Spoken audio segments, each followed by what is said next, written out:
Татар информ 1990 жылдан бері татар һәм рус телләрендә яңалыклар әзерлибез. Компьютер, планшет, смартфонда. Яңалыклар, фикер, күзәтү. Рустам Илгизович, 2018 елга министрлык йомгак ясады. Сез нинди әһәмиятле күрсәткечләрне атап китердегез һәм 2019 елга нинди бурычлар куела? Xayrlı gün. Bugün gündə Tatarstan Respublikasının Юстиция Министрлığına түгел, bütün Respublikanın hakimiyet organları aldığında burçlar o Tatarstanның социаль-экономик үсеше стратегиясында қойылған.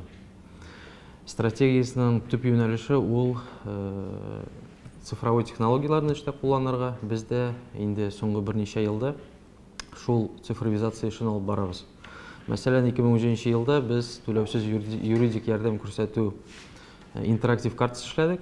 Бүгенге көндә һәр теләгән кеше шул картага кирип, үзенә уңайлы бушлай юридик ярдәм алу урынын таба ала. Урынын гына түгел, bütün контактлары бар, сәгать ничә кадәр бушлай юридик ярдәм күрсәтелә, кем күрсәтә, кая шалтыратырга кирәк.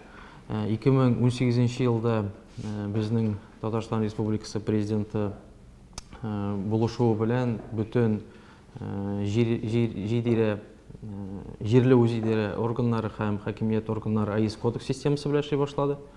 Бүгенге көндә системага 165 меңнән артык норматив карарлар кертелгән. Һәм мәсәлән федераль закон, республика законнары үзгәрсә, система автоматик рәвештә 165 мең актны карап чыга да әйтә. Менә шундый закон үзгәрде. Һәм менә мондыйларга бәлки үзгәреш кертергә кирәк ди. Һәм органнар инде үзләре карап, шуларга үзгәреш кертә, ул яхшы булышчы булып тора.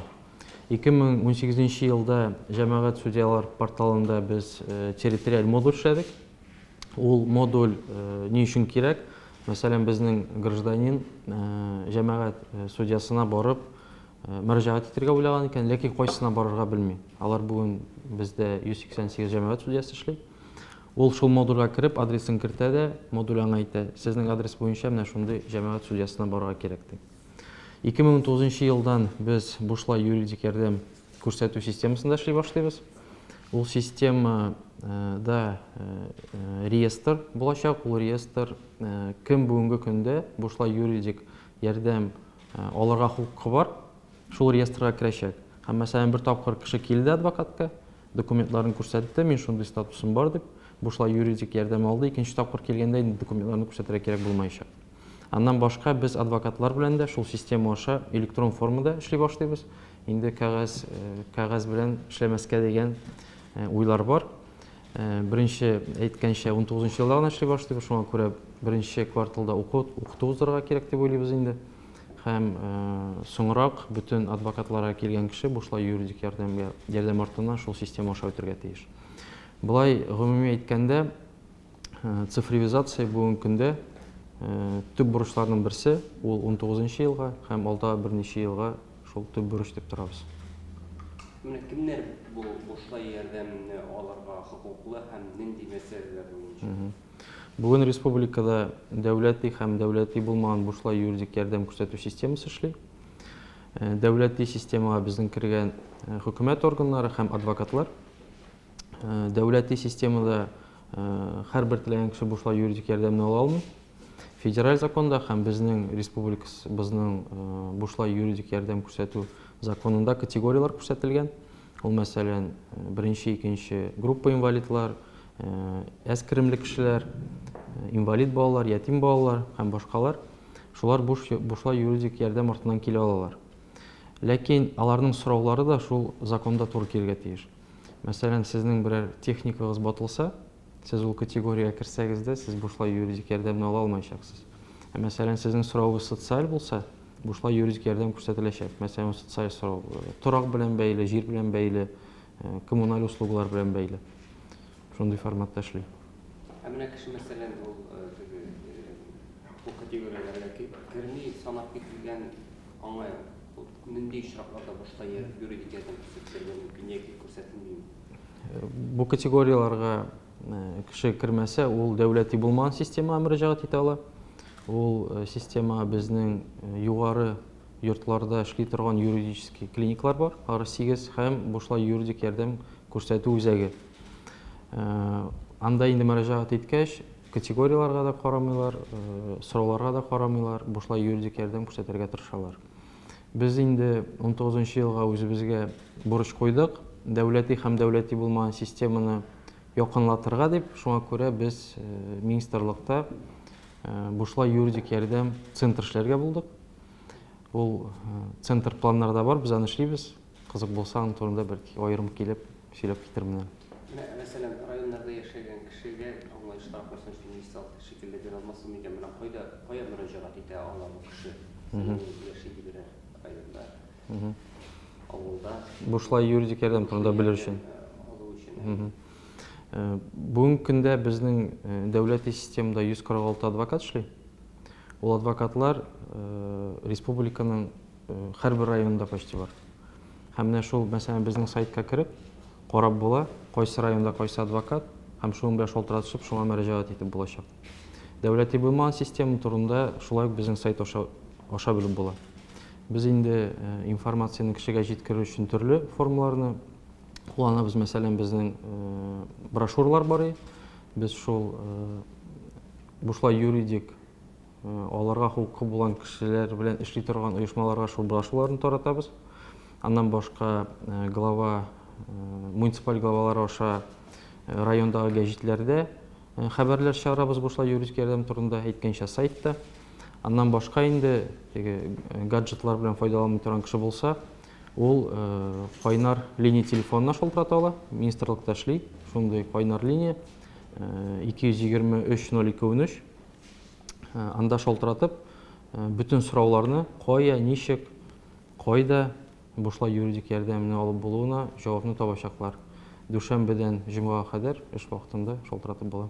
Әгәр әлегә нинди дә булса саннар атап буламы, менә күпме кеше мөрәҗәгать итте һәм сез күпме булыр дип планлаштырасыз мөрәҗәгатьләр? Әйтеп була, адвокатлар мәсәлән 2700-дән артык тапкыр бушлай юридик ярдәм күрсәттеләр 2018 елда. Бушлай юридик ярдәм юрклиникалар белән һәм Нигос-центр белән шулай ук әйтеп киткәнем, юрклиникалар кайдыр 1000 кешегә бушлай юридик ярдәм күрсәттеләр. Нигос-центр ул кайдыр 350 кешегә бушлай юридик ярдәм күрсәтте 2018 елда.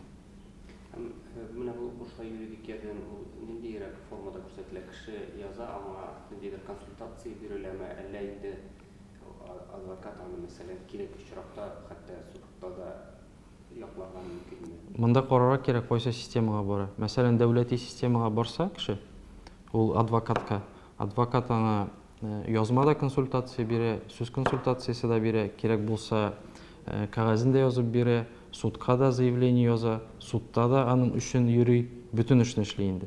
Дәүләти булмаган системага барса, аңа я сүз консультациясе бирәр инде, я язма консультация бирәр. Аермасы шунда. Ләкин адвокатка барсаң, бүтән эшегезне адвокат алып барачак. Һәм менә адвокатка барыр һәм өчен нинди шартлар булырга тиеш? Менә шул категориягә керергә кирәк һәм менә шул законда күрсәтелгән мәсьәләләр буенча адвокатка мөрәҗәгать итеп була һәм алар булышачаклар. Сез бу турыда әйтеп киттегез инде, шулай да ачыклабрак әйтсәгез иде, мәсәлән, инде бу категориягә кергән кешеләр арасында интернетны кулланмаучы кешеләр дә бар. Алар кайдан белә ала, әгәр дә без күз алдына китерсәк, мәсәлән, өлкә бирештәге кеше, авылда яшәүче, интернетны юк, куллануда белми, монда юк дип уйласак. Әйткәнчә инде шул гаджетлар белән файдаланмасалар, иң уңайлы минем фикеремчә ул кайнар линия телефоны буенча шалтыратырга. Әйтеп китәм, тапкыр 223-02-13, шунда шалтыратсалар, бүтән кызыксынган сорауларга җавапларын табачаклар. Мәсәлән, 18 елда 380 кеше шул телефонга шалтыратты. Бүтән сорауга килсәк, норматив актларга коррупция бар яки юк булу ягыннан күзәтү үткәрелә. Бу яктан әйтеп аңлатып китсәгез иде, никадәр дәрәҗәдә бу эш башкарылды һәм нинди очраклар чыгылды, бәлки мисаллар китерсез. Бүген бик күп чаралар бар. Коррупция қарсы профилактика эш боюнча һәм шул антикоррупцион экспертиза шул шаларның берсе булып бар инде. Юстиция министрлыгы 2018 елда 1450-дән артык проектка антикоррупцион экспертиза ясады. 11 проектта 12 коррупциоген фактор ачыкланды. Бу эш бик мөһим, чөнки проект вакытында табылган коррупциоген факторлар аннан соң карарга керми.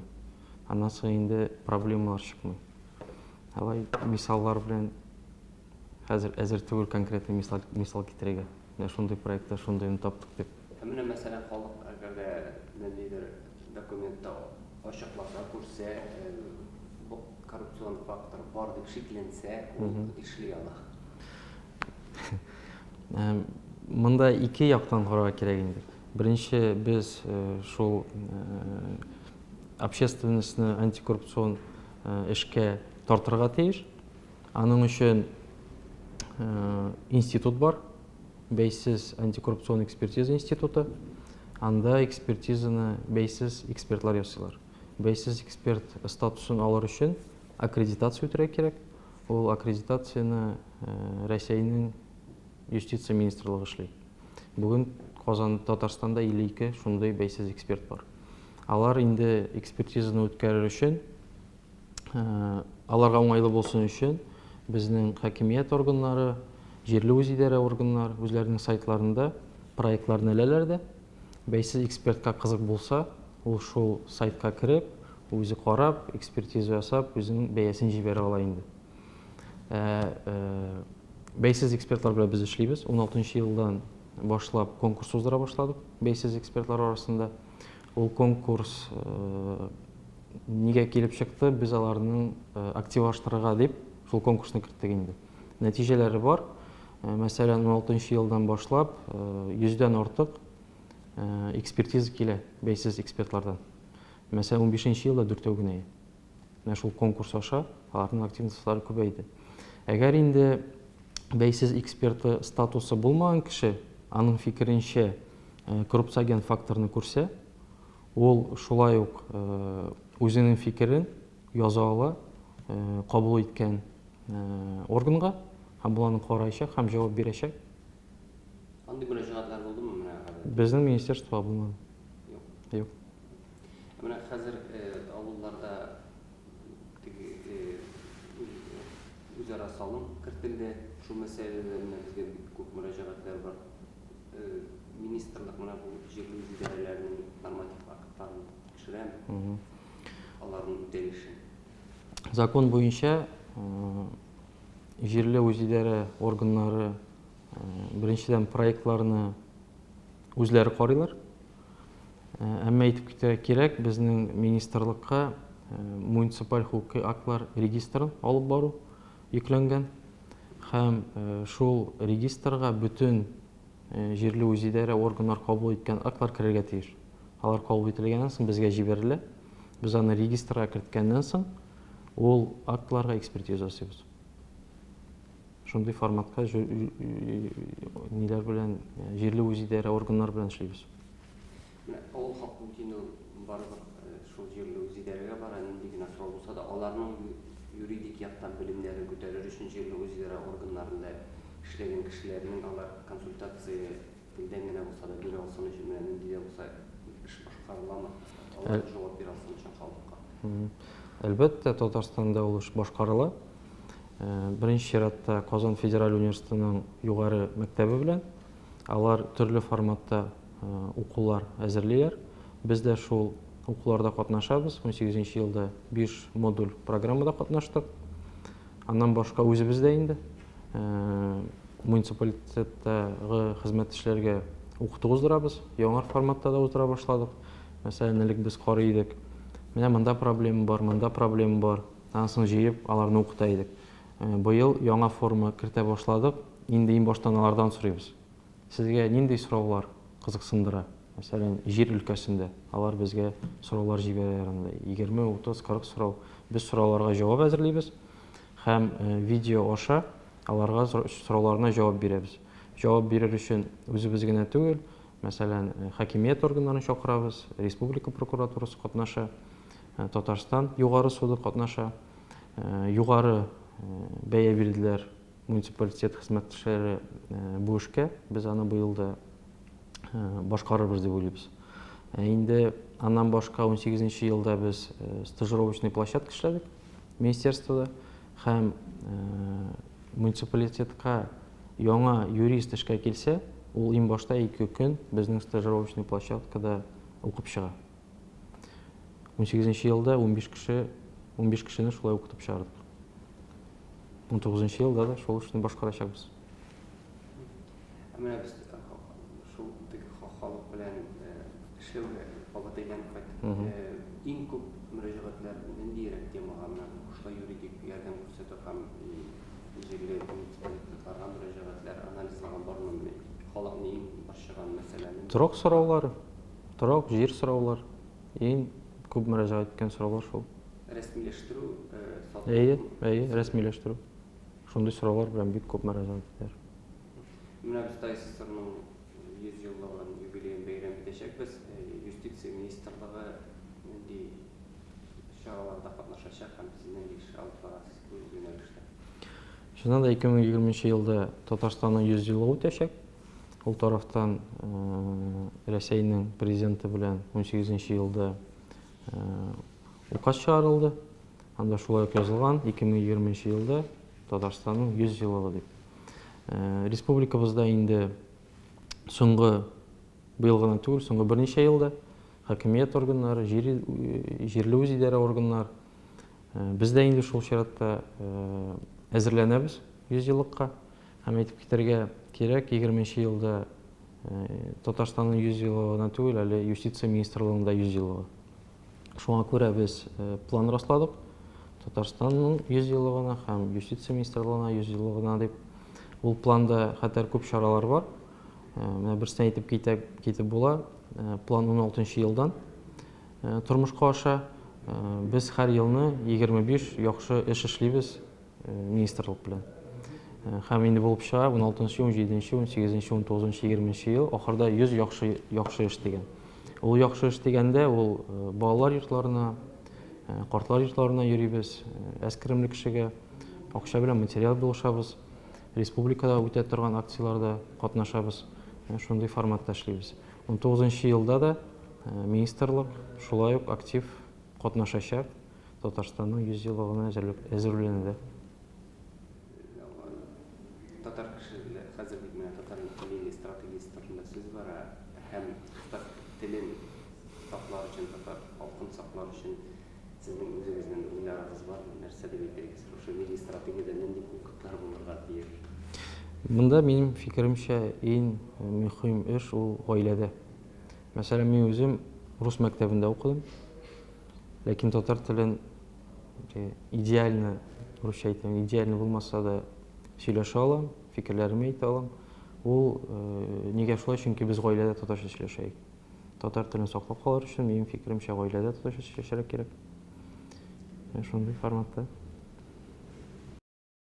Татар информ 1990 елдан бирле татар һәм рус телләрендә яңалыклар әзерлибез.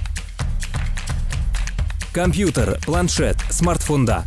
Яңалыклар, фикер, күзәтү.